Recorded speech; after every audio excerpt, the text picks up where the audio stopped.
Welcome to the Liberated Feminine Podcast. I'm Lucy Lampy, your host, and in today's episode, I have a special guest with me, Amy Vogel, 5-time author and women's book coach who writes feminine empowerment to change the way the world sees women and helps other women tell their stories to do the same.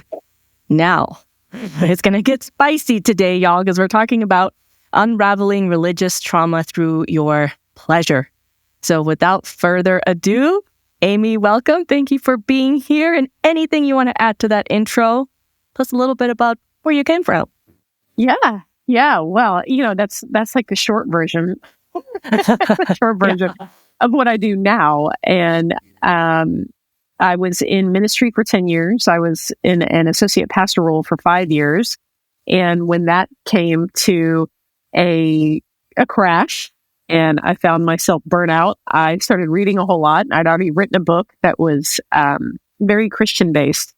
But I started writing another book, and I started following this lady on Instagram named Lucy. And I was like, what is this whole... I think I know her. What's this whole thing about? Like, what? Yeah. And, I was in my mid-40s and had been in my marriage for a long time, over 20 years. And things had been up and down, but we were about to be somewhat empty nesters. And so I was just like, what is it? I have this opportunity here. What is it I want to say? How do I process all that's happened to me? And, is masturbation really a bad thing? I mean, that was one of the core questions. Yeah, exactly. But lots of questions. And so I started following you, and then you started talking about the divine feminine. And I was like, wait a minute, I'm writing this book that deals a lot with the divine feminine. Let me see if I can pick her brain. And now we trade 10-minute long voice messages and things across international waters. We have evolved. Right? Oh, yes. Now, Amy, one of the things that I really love about our connection and that I would love to share with people here is that we really connected over the church background, right? And this is kind of a common theme with a lot of people. I tend to connect with a lot of people who come from a Catholic or evangelical Christian background, and then they began to question, just, at some point, reached a point in their journeys where they realized, there's something different, something more, and reclaiming that part of themselves. So what I really enjoy about our series of voice notes over the past couple of years is we just put it all out there. It's like, look what happened with my body today. Look what I'm going through, this expansion in my pleasure. And so whatever you feel comfortable sharing, what has that experience felt like, more specifically of, rediscovering your connection with God, with Source, with Goddess through your pleasure, where it was originally off limits. Right. All of my learning, my experiential learning has started with questions. And most of those questions have come from either reading or from something that didn't feel great, that I was like, wait a minute. And that could be something out in the world. It could be something internal. But it has always started with a question of, is this really right?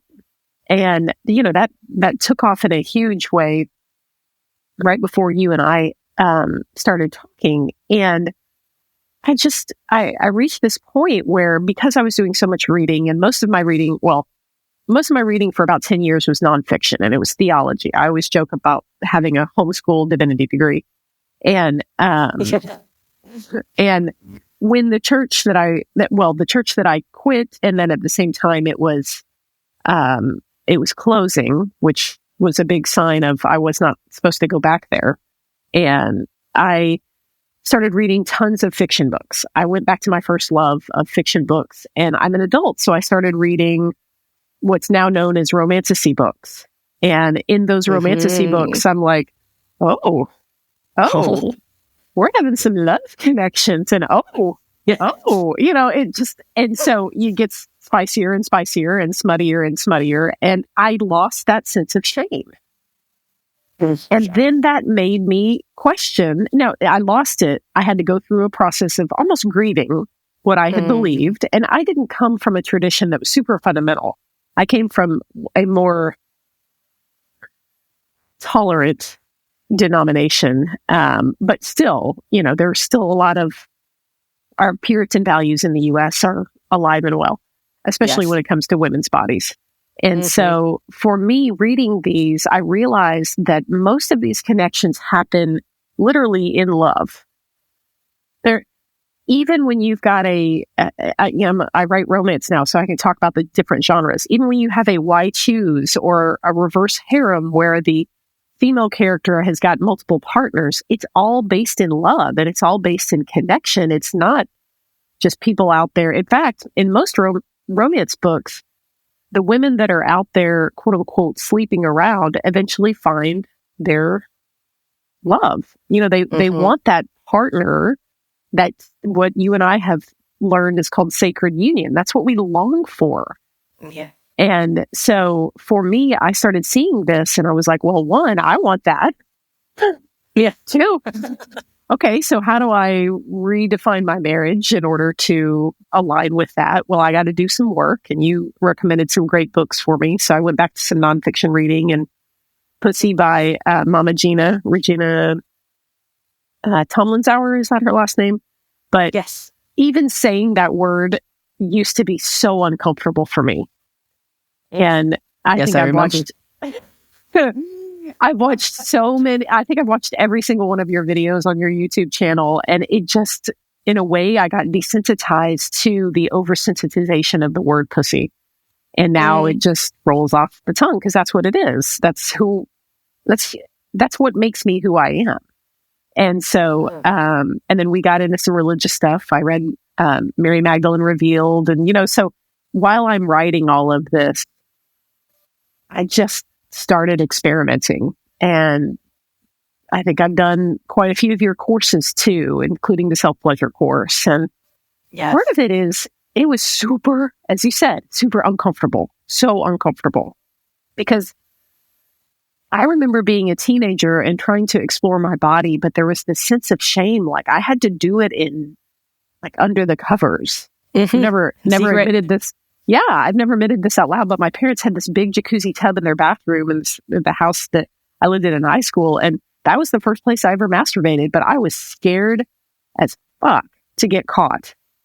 I was so scared. But I'm like, oh my God, this feels so good. Like, why don't we do more of this? Because I don't want to get bad. Like, yeah. So unraveling that plus the layers of the religiosity, I was kind of in a pressure cooker. Like the whole timeline in Chronos time was not very long. It was only about 18 months to 2 years, but it felt like decades of layers being scraped off constantly and liberating. And I also got sober around the same time. So I got to point to that too. For me, I got sober in 2021, and that was a huge part of reclaiming myself and learning I had a choice in how to think and feel about things. Before, as an alcoholic, you don't have any choice. As an active alcoholic, you got to drink. But once that obsession was released from me, really, literally, it opened up a whole new world that I'm still so grateful for and exploring. I'm by no means like the kinkiest person on the planet. I know what my kinks are at this point and practice them regularly. Yes, you do. But they're not like they're like run of the mill. Praise kink is number one. I get a praise kink. Yeah. You see, when you tell me I'm doing such a good job, I'm like, ooh. And I know that you like that. You're doing amazing. Oh, which by the way, I feel like that's worth pointing out that y'all, kinks like that, it extends beyond the romantic relationship. You can really, it's a love language of a sort, right? You know that does something for that person's heart. Anyway, I always joke about, I used to do a whole lot of Pilates classes, and if the Pilates instructor told me in the middle, in front of everyone, how good my form was, I would be like, oh my God. I'm the same. I'm so same. Right.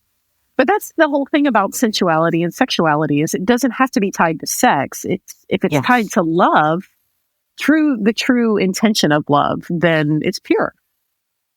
Yeah. And that is the source of, that is really what God is. Mm-hmm. Now it's like when I think of, when I ask that question of, well, what is love guiding you to do? What would love have you say or do or embody?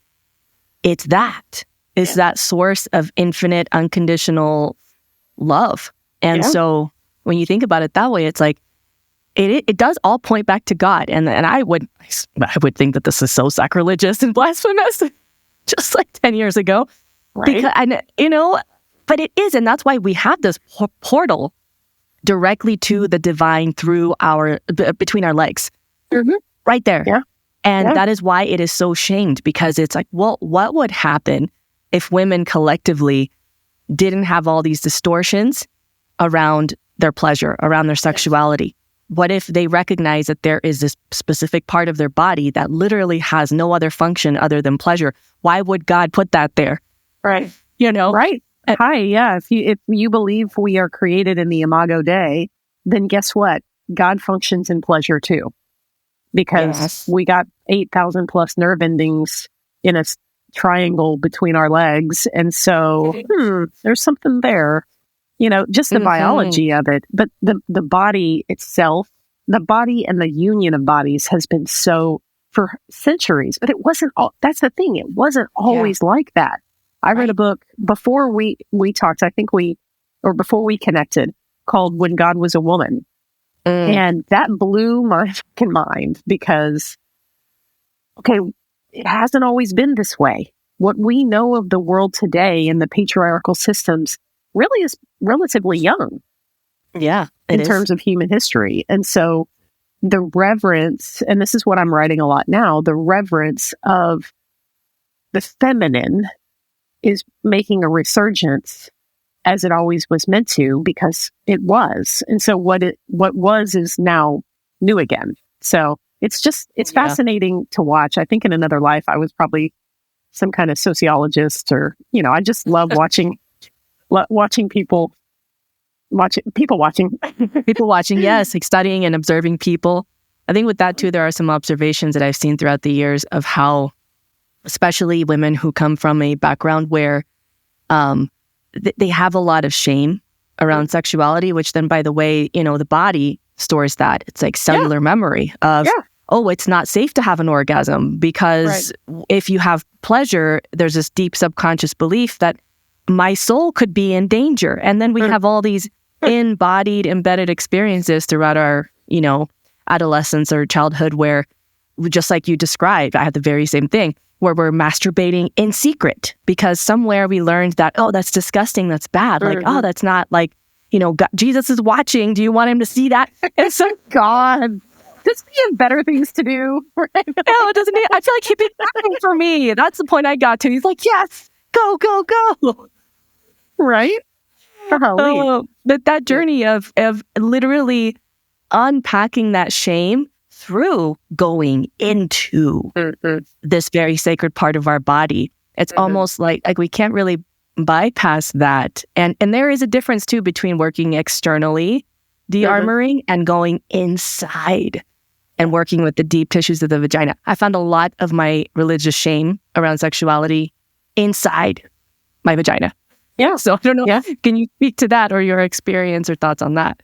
Yeah, I think, mine was more general in the sense of societal. Yeah, it had the layer of religion on top of it because I wasn't in a super fundamentalist. I mean, and that's a blessing for me. I didn't have to. Yes.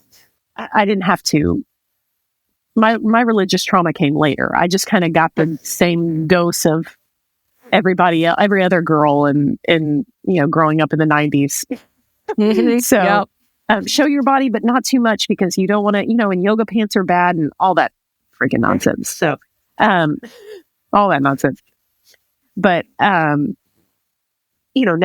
That was one of the big rules that I was told. I had a male boss when I worked in the church, and we often laughed about it. And he was a black man too, so we often laughed about how in some of our brethren churches, the fact that we would meet one-on-one enough. Right. That would be in the church I grew up with, for sure. Yeah. And I'm just like, oh my Lord, if we can't keep, if we can't keep ourselves in check, then there's something wrong. Right. That's a whole other podcast. Mm-hmm. Yeah, it really is. It really is.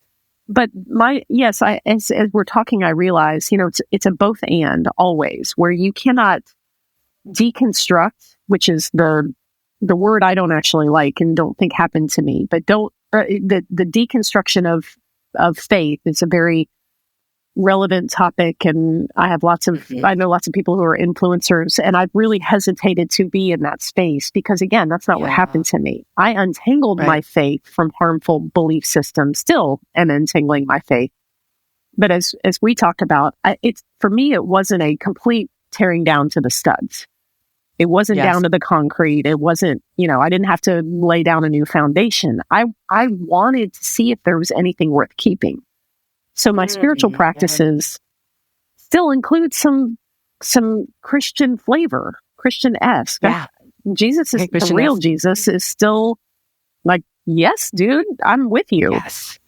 Yes. But at the same time, the internal work I was doing through your courses and through our connection and just what I was learning in other places, learning to explore my body, learning to understand what I liked and didn't like, what was safe for me. And that I come back to that every single time. And you see it in every romance book. The main female character is safe. Yes. That's when she starts blowing up with pleasure because she's emotionally, physically, spiritually safe. And so, for me, exploring that, learning that, finding out I wasn't safe in my marriage, ending my marriage, writing a romance book and making self-pleasure a huge part of my daily activity. And I say daily, I don't think I do it as much as you do, but still 5 times a week. Yeah, that's consistent. That's good. Right. You're doing a good job, Amy. Yes, you're doing so good. Yes. You are just having having the freedom and part of the freedom too was I moved out of my house and as part of my divorce and had my own space, so I got a wand. I learned that coconut oil was my favorite lubricant, and just started experimenting, started learning, started reclaiming, taking baths and self-pleasuring in the bathtub. Like that was a healing experience for me, and because I used to do it and it was so shameful in my teenage years. But just doing both that external learning, that external expression, living into the freedom of it, but through that openness. And that was something I kept learning, keep coming back to, is that openness, the willingness to try things, the amount that you can open to love, to other people is going to determine what you experience in this world. And so there have been times when I didn't think it was possible at first, but literally have had visions of the goddess of the divine, like telling me I'm doing a good job during orgasms and going from struggling to have one orgasm that was, it's okay. It's like pizza. Orgasms aren't bad. To just this mind. I remember the first time that I squirted. Oh my God, what the hell was I remember happening? Too. Well, but I wasn't there, to be clear. There, but when the voice notes, I was like, yes. I get so excited every time I receive an update like that. Right. And then now I'm like, Lucy, is this amount normal? Like it might be dehydrated. I said, girl, I've been there. Just go drink you some coconut water. Get some electrolytes. Right. And, for some people, they have to go on a very winding road. Yeah. And like I said, my sexual practice is pretty vanilla if it really comes down to it. But I'm okay with that. I'm really okay with that. And even the characters in my books, they're not like, although my partner and I joke, like hanging from a ceiling with a ball gag in their mouths, right? Like you haven't done the sex that. swing and the ropes. mean, we've talked about it, but Worth there's a trying little once. matter of like timing and where the, And equipment. Amazon has one that has a sex swing that goes over the door. So there you go. Just there's a little that's tidbit. fun. P.S. listeners, And if you use it, let me know because we haven't bought it yet. But just this whole exploration and the freedom of choice, because more than anything, religious systems, worldly systems, because the worldly systems map directly to religious systems, they do not want us free.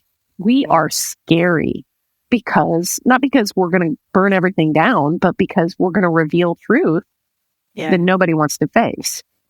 And we're going to help other people. And that's the other thing. Like, we're going to help a whole lot of people that they don't want us helping. Yeah. So, women in their power. Oof. We build communities. We build civilizations and healthy ones. So it's just, it's fascinating to be where we are as a human race right now. It is. And imagine if we didn't have specifically, I've thought about this so much. I think we've dissected this a bit throughout our friendship, that if there weren't fear-based structures that justified all kinds of horrible things in the name of God, we would be in such a different place. And this is neither here or there. Of course, the journey of consciousness and humanity is doing its thing. It's what it's meant to be doing. It's moving along. Right now, it's like we're on a fast track, it seems like. It's like wherever we're already going, we're going there faster right now. But imagine, if women, especially the feminine, and in their power, and I think that gets a little bit diluted. Women in their power, and we have these images of picketing, trying to get specific governmental rights. And yes, that's important and that's a part. But what I mean by women in their power is women who know who the fuck they are. And they don't just get caught up in the distortions of their own chaos. For a woman to really be able to tap into her deep wisdom and speak from that place of grounded truth instead of getting caught up in her own storm of emotions, which is always completely valid and real, but there's a deeper truth beneath that. If more of us women operated from that space and created from that space and raised children from that space. Oh my God. Right.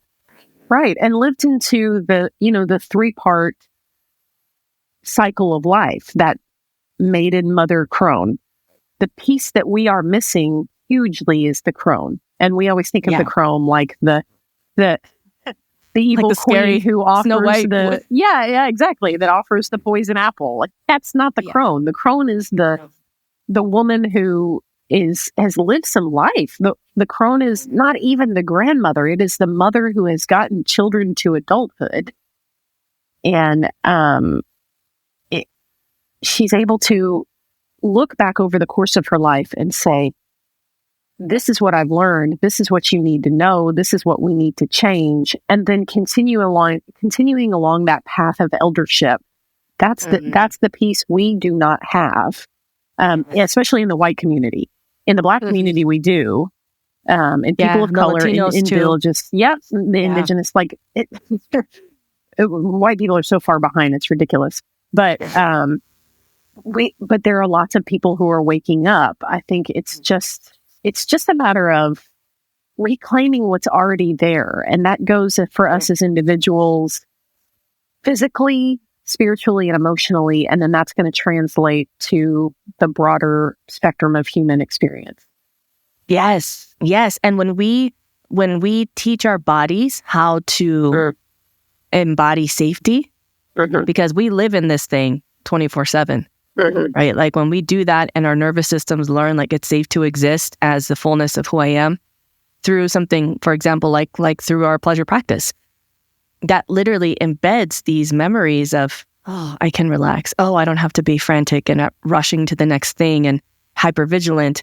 And it is a process. I know it took me some time to really get to that point where I felt I went from being such a frantic, uptight, stressed out mom, an entrepreneur and wife, to feeling like, oh, hey, life is kind of nice. This is Pleasure is everywhere. Magic is everywhere. Right.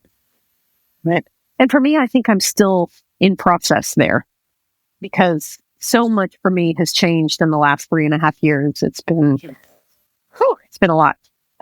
Yes. And so just learning how to navigate those with openness and with receptivity and creativity. And at the same time, I'm running a business. I'm supporting myself now and I'm supporting my kids. And how do I do that without burning myself down to the studs like I did before? Because I did. Before I started this exploration of myself, I was burnout and depressed in every single way.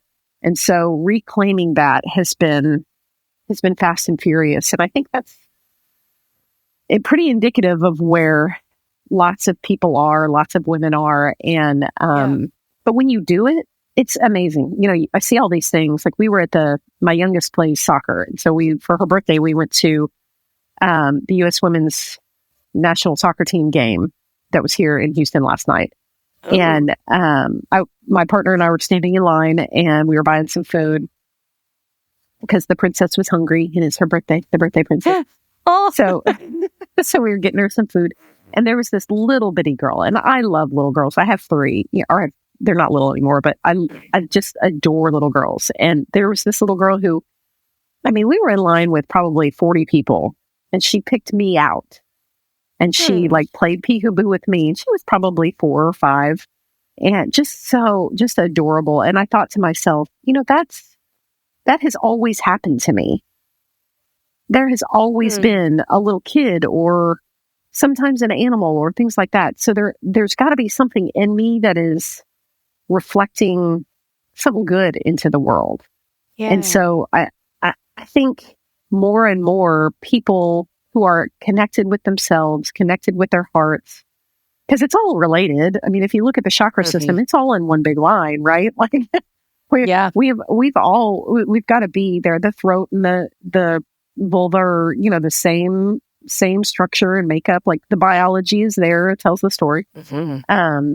But if the more connected we are, the more we communicate this in the world without having to use words. And it's super, super powerful. And we need women like that. We really, really need women like that. The world is desperately starving for women like that and men to support that. Mm-hmm. Yeah. Yeah. And I think it's like you're drawing out this reflection in the 3D reality of the innocence and the magic. And there are people who, will see that and it's like, oh, it's your heart to protect that and celebrate that, Yeah. And so that's really beautiful. And I would venture to say, okay, so I recognize that there is a threshold where, we feel more at ease than not. And maybe that's what you're saying, that you're working towards that. But at the same time, it's like, I recognize how connected you are to the magic.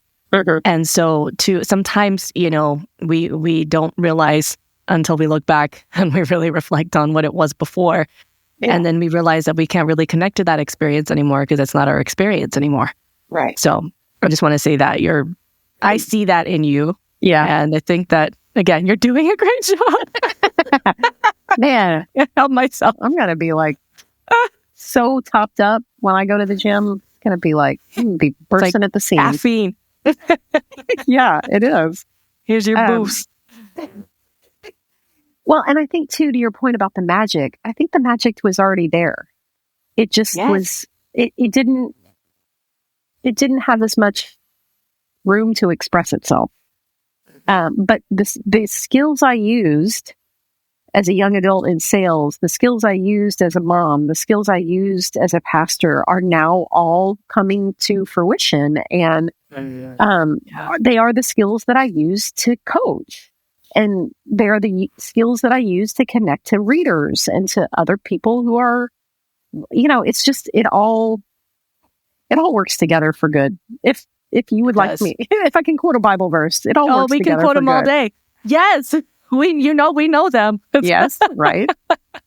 Right. Oh, but also it's this, there's such a beautiful thing in returning back to that original magic. Because I remember before I was ever indoctrinated with any particular, I was more in the fundamental, evangelical, we need to go out and save people and this is our purpose, it was really ingrained in me. And so, but before that, I remember being so connected to the magic. That's the best way I can define it. It's like intuition, the telepathy, that how young children, they have this special connection before we try to shut it down and tell them it's weird and scary.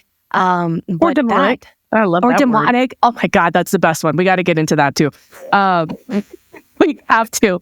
Yes. But that was one of the things that in my deconstruction, because I did pretty much, tear it down to the studs. Like that was my process of like, what even do I call this force that I still feel alive in me? And I would have the Kundalini and the Shakti experiences and realize, oh, this is the fucking Holy Spirit. Okay. Yeah. Yeah. Hello. She's things like here. that. Yeah. And that magic is just like, that's how I began to redefine and kind of build from that ground up. But I'm curious too, connecting with that through our pleasure in a way that is not only not normal in that context or in that belief system, but actually made to be bad. There's something really powerful about reclaiming that and exercising the demons of distortion. Right. Well, and the truth of the matter is there's so very little pleasure and joy in those fundamental controlling systems, period. That's true. Not what they're made for. They're not made for that at all. It denies a huge part of who we were created in the image of the divine, in the image of spirit, in the image of source. And what I find is there's a lot of people and people in the generations before us who have awakened beyond the controlling systems and realized there's so much more beauty in the world. Now they're still in the church, but they practice more contemplative, more inward facing, more calming, like it's freaking nervous system healing is what they're doing after a lifetime of just being on fire all the time. Fire for Jesus and everything and capitalism. And so this next wave is that reclamation of pleasure, reclamation of joy, reclamation of rest. And I don't want to say it, liken it to like those transactional systems that say if you pray hard enough, you do good, do all the good you can for all the people you can, you're going to get rewarded. But there is something that happens when you choose to slow down and you choose to let it come to you. Yeah. You choose to attract rather than promote, to use 12-step language. It's just, it's so much, makes life so much more worth living. And you don't have to use those substances, those things to numb you. You get to actually be human. And it's all of its terrible beauty sometimes. And where I am right now is spiritually, I've got to get used to being happy. Like I'm free, but that's real. Oh my God, I'm happy too. Like my body, like my blood work. I had a appointment with my endocrinologist this week, and she was like, for the first time ever, my blood work is literally perfect. Oh my God. My hairstylist is like, your hair is amazing. Like my body is telling me I'm happy, but I got to get my mind around it. And those to talk about the demonic, those systems that are so harmful, that are so repressive to everything that we are as humans, that's actually the anti-Christal systems. It's like the fear. The script got flipped.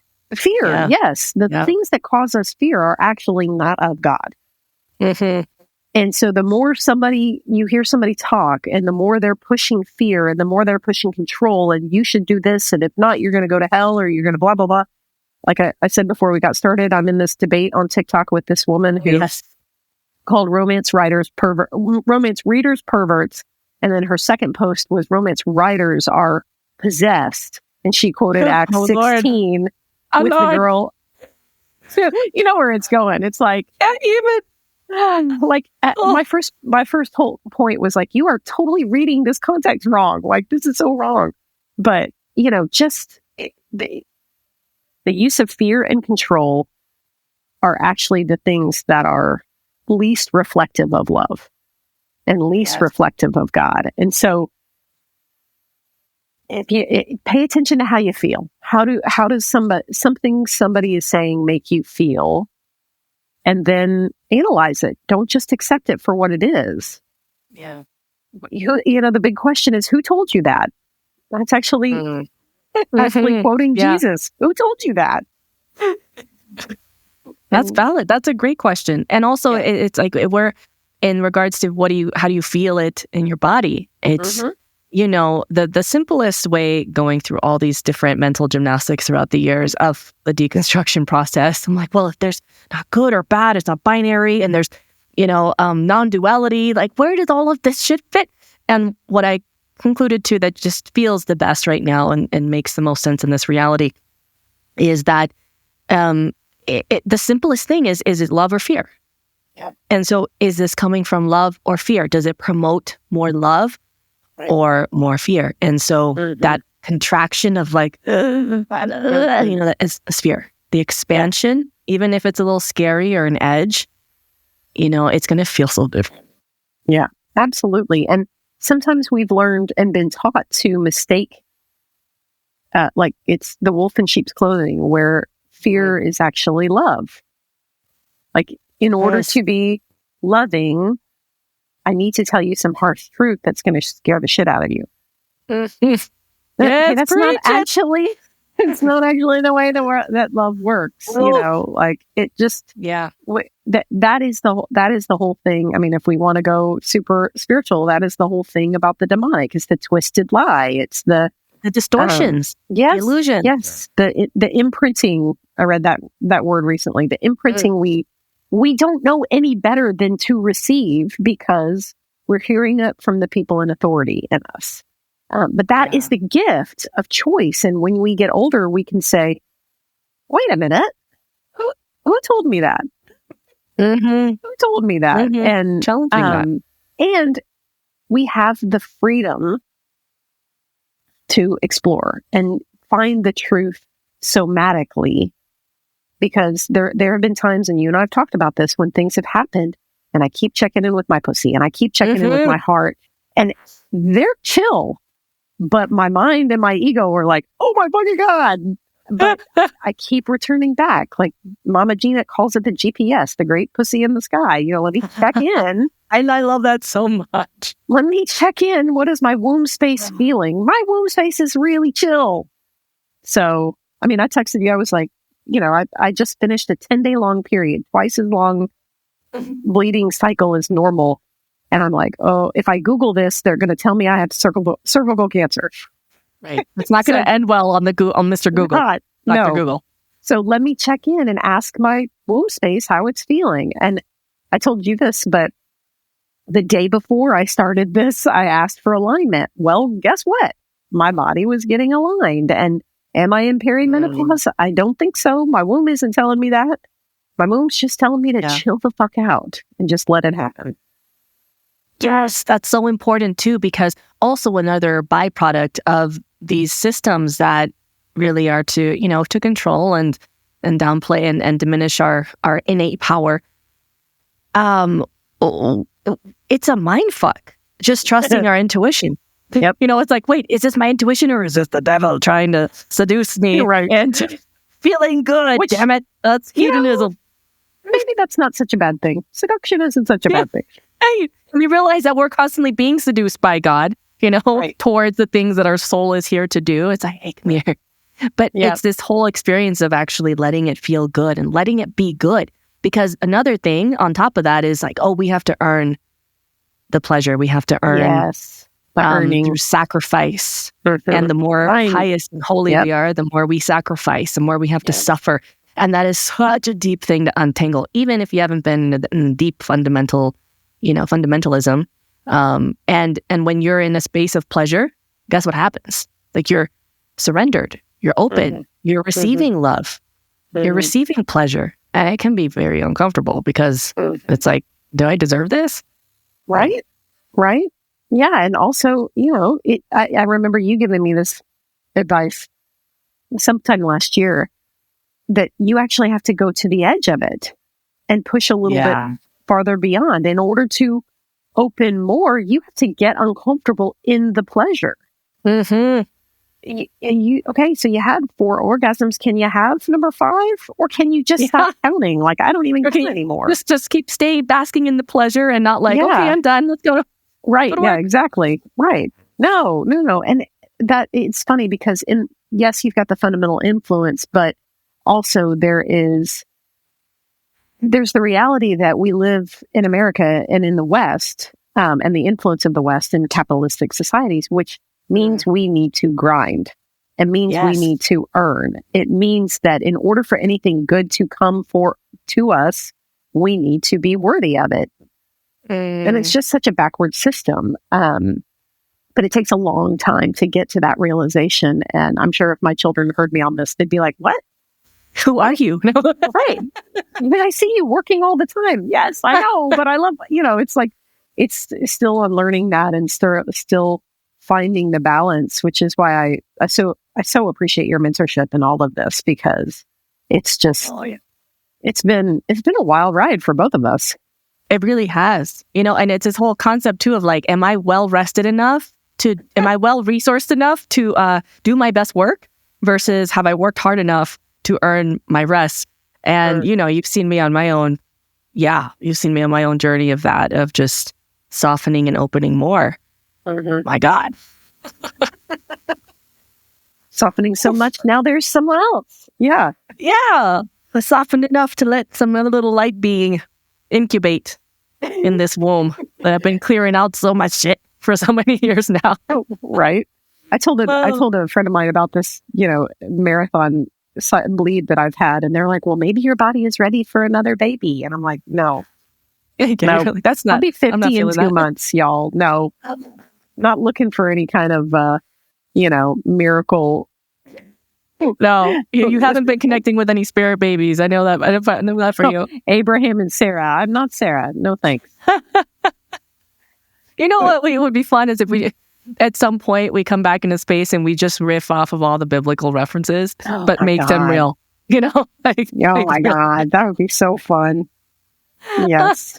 I do it all the time. And that's actually something I've been reclaiming too. Like I put it away for a while and I wouldn't enter that, not the deconstruction faith, but the phase, but I wouldn't enter into those discussions. And actually it was my marketing people who were like, you need to be talking about that. You need to be talking about that because your ideal readers are people who have gone through something similar.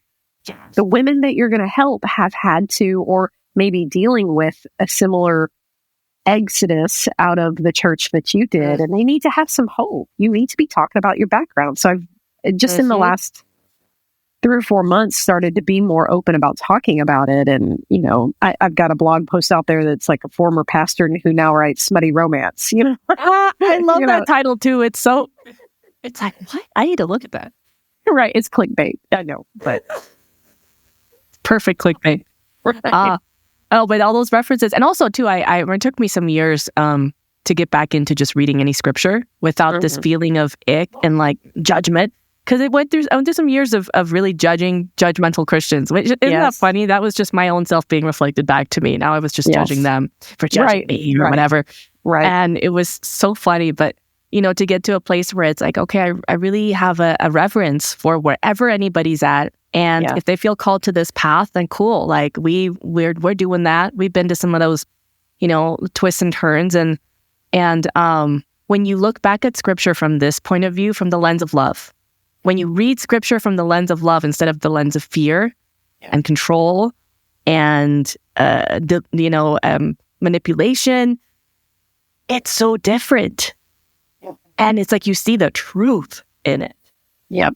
Absolutely. Absolutely. And the thing that I've learned too, again, I've done a ton of reading, theological reading, especially on, how the Bible was translated, and any sacred text, somebody had an agenda. into translating it for us to read today. There was always an agenda behind it. Even in my own writing, there's an agenda. So it's whether or not that agenda is visible and open to being discussed is, it's just, who told you that? Who said? And why at the Council of Nicaea did they pick these books and not the Gospel of Mary Magdalene or Thomas? We know. Oh my God! Don't even get me started. We know why. The consciousness of the Bible dropped to the floor when they went to the Council of Nicaea. So it's like, right. All right. When the Pope decided that Mary Magdalene was a whore in 602 instead of a priestess AD. Good Lord. Well, I was just looking at, there was a post yesterday. God, we could just talk about Mary Magdalene all day. Oh, yeah. Because it's like they painted her to be a whore when she was a priestess initiating Jesus. She was basically like the female Christ. And I saw this post yesterday about going into detail in that.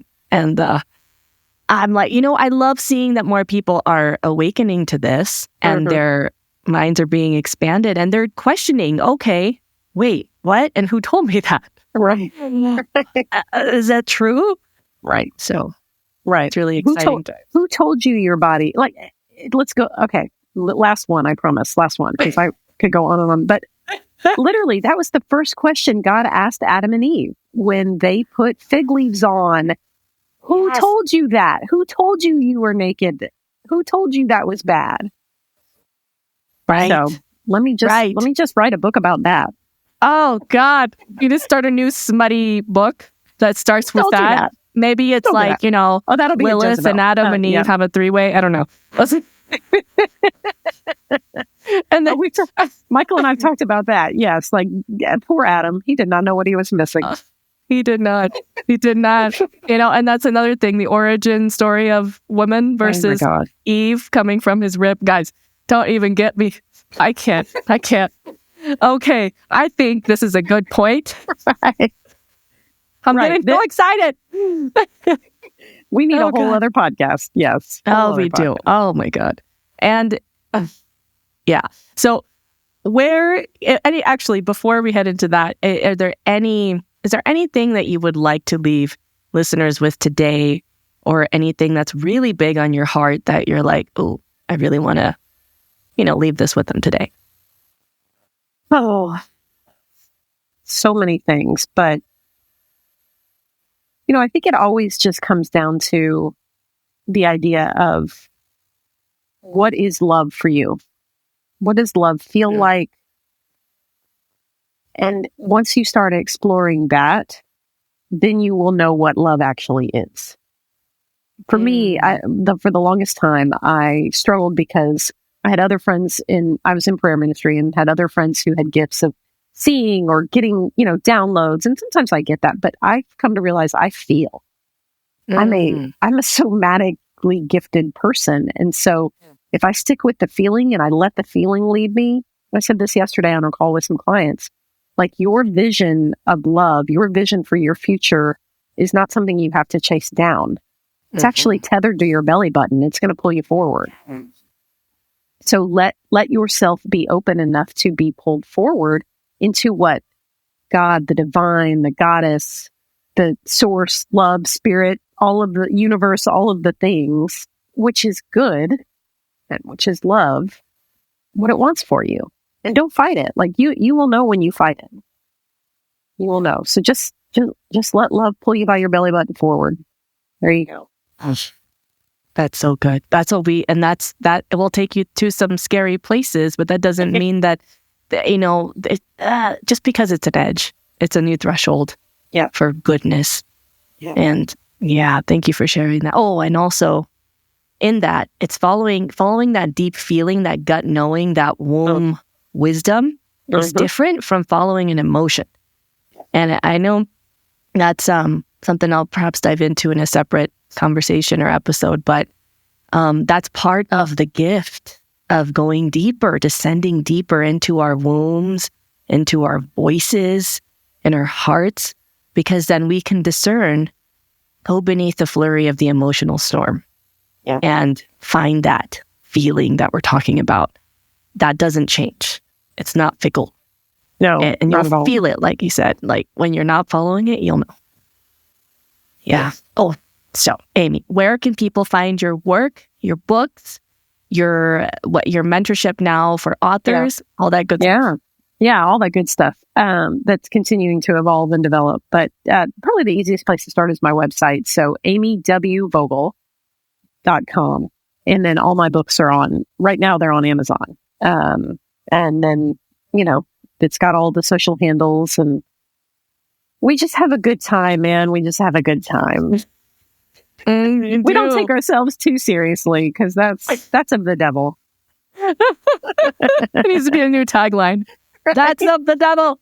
And that's Bobby Boucher, that foosball. Oh, God. Oh, Amy, thank you so much for being here today and sharing yourself, your humor, your wisdom, your experiences, just your beingness. I really appreciate you and your willingness to be pulled by that cord of love. Yeah. And honored to get to witness that too as a friend. Yes. So, same. Thank you. It's really my honor to be here, and I love having conversations. Love it. We were just saying before this, we're professional conversationalists. Pretty much. We love having conversations. We do this every day. So on that note, thank you to everyone who tuned in. And until next time, here's to liberating your wild feminine heart. Bring the boom, I bring the bass, give me a taste, they me the waste, I'm your little plaything. I got the feeling this original scene's gonna take me way deep. Are you